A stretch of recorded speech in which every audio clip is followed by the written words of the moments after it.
Hi there guys, this is Ben Jones from the Institute as part of the Bass Expo for Music Radar. We're going to be looking now at some amplifiers and how to get a decent sound out of an amplifier. A lot of guys probably rock up to a rehearsal studio with their basses, come in, turn everything on, full as they can, and wonder why it's either deafening or they can't hear anything really apart from just big noise.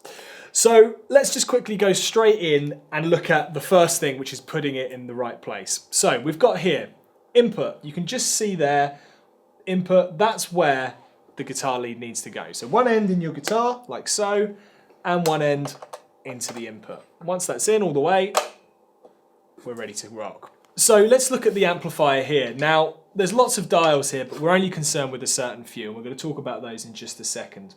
The first one we're going to look at is the gain here. Now, gain is how much signal that is being sent to the amplifier. Obviously, when you play the bass, sound is picked up here, sent through the cable into the amplifier. What we're doing is basically telling the amplifier how much signal we're going to give it. We move on, we've got mids, bass, and treble. These three are the main important ones for actually sculpting your sound. They're the ones we're going to look at in just a second. However, this guy here, the master, this is one of the most important ones as well, because what the master does is tell you how much signal is going to come out.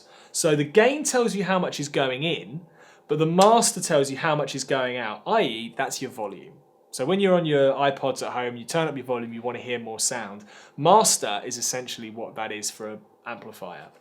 So now if I turn my volume up on my bass, let's turn the gain down ever so slightly, we'll now get some sound. However, if I turn the gain up a touch, but turn the master down, nothing. It's gone. We have to have the master up to get some sound. So what I'm going to do is I'm going to set all of these to 12. So half on and half off basically, so we can start to hear the difference between them. So that's my mid, my bass, and my treble all set to 12. Now when I play my bass, that sounds a lot more like a bass should do. Now, let's talk about what happens to these frequencies when we change them. Let's deal with the first one, which is bass. Now, bass, as a frequency, it gives what we call depth to a sound.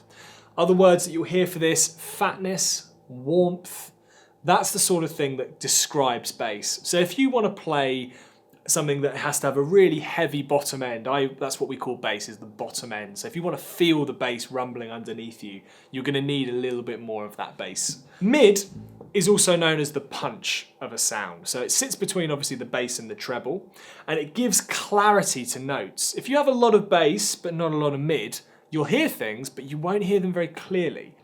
The last one to look at is treble. Now, as bass players, treble is something that it's not super important to us because obviously we're bass players, we want the bass sound more than anything.